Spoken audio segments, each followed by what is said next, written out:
আসসালামু আলাইকুম রহমতুল্লাহি ওবরকাতুহু। সম্মানিত দর্শক, বাংলাদেশের রাজনীতি থেকে আওয়ামী লীগের আলোচনা এবং সমালোচনা কিছুতেই সরানো যাচ্ছে না।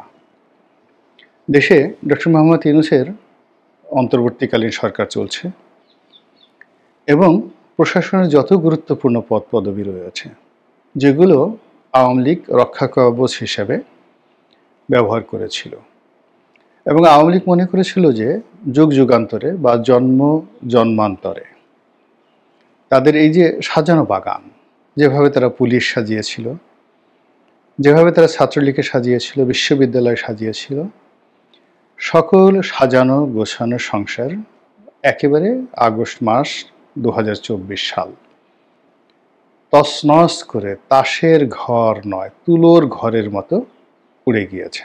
কিন্তু বাস্তবতা হলো, শয়নে স্বপনে চলনে বলনে আওয়ামী লীগের আলোচনা থামানো যাচ্ছে না। সবাই যে যার অবস্থান থেকে গালি দেওয়ার জন্য হোক, প্রশংসার জন্য হোক, কিংবা ভবিষ্যতের একটা উইন্ডো খোলার জন্য হোক, আওয়ামী লীগের নামটি উচ্চারণ সবাই করছে।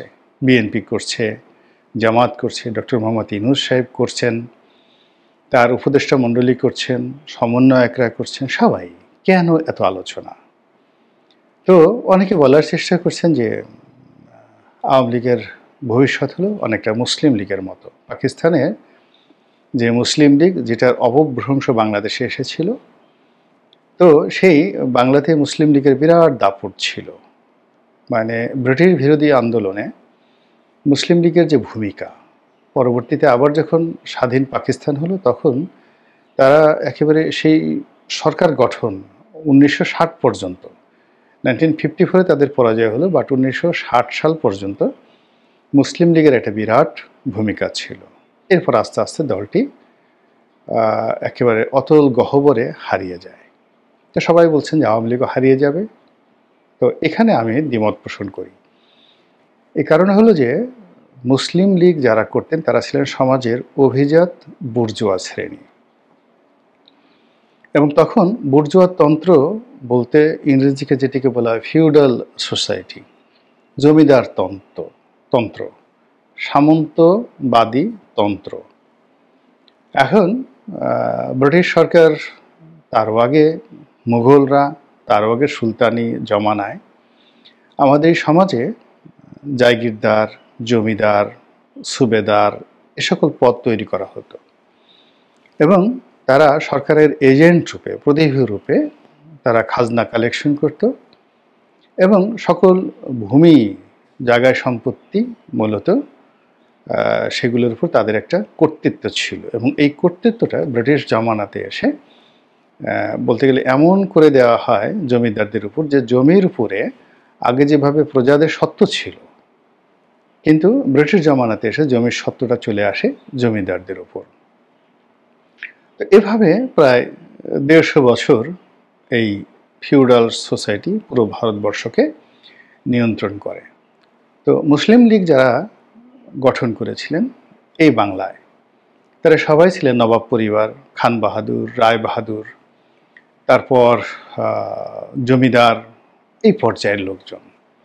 তো যখন শেরেবাংলা ফজলুল হকের নেতৃত্বে কৃষক শ্রমিক প্রজা পার্টি অবিভক্ত বাংলার ক্ষমতায় এলো এবং জমিদারি প্রথা বিলোপ করা হলো, তখন এই ফিউডাল সোসাইটিটা ভেঙে যায় এবং তাদের সেই জৌলুস থাকে না। ঢাকার নবাব পরিবারের জৌলুস ছিল না, করটিয়ার জমিদারদের কোনো জৌলুস ছিল না, হুমায়ুন খান পন্নীদের কোনো জৌলুস ছিল না, মানিকগঞ্জের জমিদারদের কোনো জৌলুস ছিল না। এভাবে সবাই যাকে বলা হয় সব কিছু হারিয়ে সাধারণ মানুষের পর্যায়ে চলে আসে। ফলে যে ফিউডালিজমকে কেন্দ্র করে তারা একটা রাজনীতি গড়ে তুলেছিল, তার যে মূল ভিত্তি, এটি যখন শেষ হয়ে যায়, অমনি তাদের রাজনীতিও ধীরে ধীরে ধীরে ধীরে জিরোতে পৌঁছে যায়। কিন্তু আওয়ামী লীগ আসলে কোনো ফিউডালিজমের উপর ভিত্তি করা হয়নি।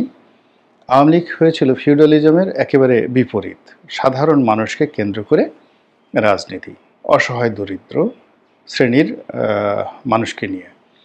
তো বিএনপি বা অন্য যে দলগুলো, বা বিএনপি বিশেষ করে, তারা আওয়ামী লীগের বাইরে গিয়ে মধ্যবিত্ত, উচ্চ মধ্যবিত্ত, শিক্ষিত, সম্ভ্রান্ত অনেকটা মুসলিম লীগ ধাঁচের যে বাংলাদেশি সংস্করণ সেটি তারা করেছে।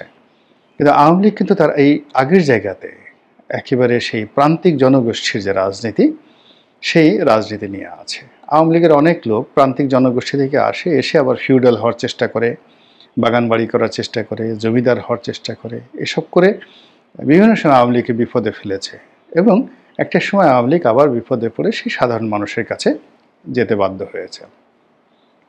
তো সেদিক থেকে আওয়ামী লীগের যদি পতন হয় বা আওয়ামী লীগ যদি ইতিহাস থেকে মুছে যায়, সেটি অন্য কারণে যাবে বা আরও অনেক পরিস্থিতি, প্রেক্ষাপট তাকে মোকাবেলা করতে হবে। কিন্তু মুসলিম লীগের মতো করে আওয়ামী লীগের পতন হবে না। এর কারণ হলো আওয়ামী লীগের যে চিন্তাধারা, তার যে ফান্ডামেন্টাল স্ট্রাকচার এবং তার যে যোগসূত্র, রাজনীতির যে যোগসূত্র, এটির সঙ্গে মুসলিম লীগের রাজনীতির কোনো যোগসূত্র নেই। এই গেল এক। ২ নম্বর হলো যে সময় পাল্টে গেছে, আর এই সময়টাতে আওয়ামী লীগ যে চিন্তা চেতনা, ধ্যান ধারণা পোষণ করে, যেমন ধরুন রিকশাওয়ালা, ঠেলাওয়ালা, মুসি, খেটে খাওয়া মেহনতি মানুষ, কৃষক, শ্রমিক, এই জায়গাগুলোতে আওয়ামী লীগের যে স্লোগান, আওয়ামী লীগের রাজনৈতিক যে মতাদর্শ, এটি যত দ্রুত জনপ্রিয়তা পেয়ে যায় বা এখানে তাদের যে সমর্থক রয়েছে, এটি অন্য কোনো রাজনৈতিক দল অর্জন করতে পারবে না সহসা।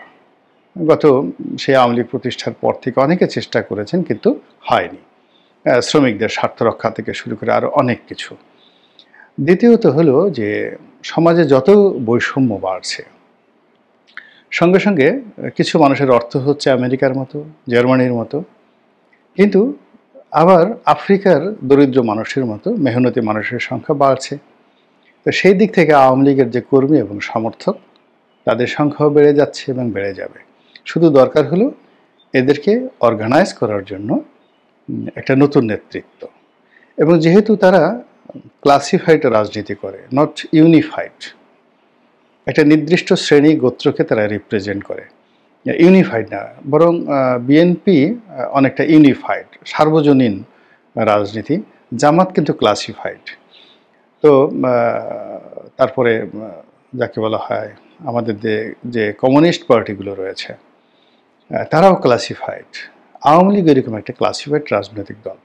তো তার ক্লাসটা যতদিন না পর্যন্ত বিলীন হয়ে যাবে, ততদিন পর্যন্ত এদের রাজনীতি বিলীন হবে না। শ্রমিক যতদিন আছে, তারপরে খেটে খাওয়া মেহনতি মানুষ যতদিন আসে, কৃষক যতদিন আছে, তারপর পানি যতদিন আছে, নৌকা যতদিন আছে, জেলে যতদিন আছে, মাছ যতদিন আছে, ততদিন পর্যন্ত আওয়ামী লীগের যে রাজনৈতিক কৃষ্টি এবং কালচারগুলো তারা বলে আসছে, যেমন লগি, বৈঠা, নৌকা, মানে এগুলো হয়তো এখন নৌকা ওইভাবে চলে না, ইঞ্জিন চালিত বোট চলে, কিন্তু নৌকা যখনই আসে সঙ্গে সঙ্গে নদী আছে, নদী যখনই আসবে আওয়ামী লীগের নাম চলে আসবে। আবার সেখানে মেহনতি মানুষদের যে প্রতিচ্ছবি, সেই প্রতিচ্ছবি, যেমন বিএনপির ধান, এখন ধান যখন আসে তখন এখানে একটা ফিউডাল সোসাইটি চলে আসবে। ধানের মালিককে, এখানে ধানের মালিক কৃষক সাধারণত হয় না, কৃষক মেহনত করে, চাষাবাদ করে যারা আওয়ামী লীগ, আর ধান সেই কৃষকের কাছ থেকে যারা কিনে নেয়, ফড়িয়া, জমা করে আড়তদার, ব্যবসা করে চালকল মালিক, আবার চালকল মালিকদেরকে যারা নিয়ন্ত্রণ করে তারা সমাজের বিশাল কিছু। তো কাজেই তাদের যে ধান, এই ধানটি মূলত ফিউডাল সোসাইটির একটা বৈশিষ্ট্য। এই জিনিসগুলো বুঝতে হবে। তো এইভাবে আওয়ামী লীগ যে তার রাজনীতি, সেই রাজনীতিতে এখন অন্যায় হয়েছে, ভুল হয়েছে, গুনাহ হয়েছে, পাপ হয়েছে, এ সবগুলো মুছে যাবে। এর কারণ হলো গরিব মানুষ বেশি দিন এগুলো মনে রাখে না। আর ধনী যারা আছে, তারা গরিব মানুষ যখন সামনে চলে আসে তখন ধনীরা খুব ভয় পেয়ে যায়। নর্মালি ধনীরা সবসময় শাসন করে গরিবদেরকে, কিন্তু গরিবরা যদি একবার সামনে চলে আসে, ধনীরা মুহূর্তের মধ্যে ভয় পেয়ে যায়। তো সেই দিক থেকে আওয়ামী লীগের রাজনীতি মুসলিম লীগের মতো হবে না।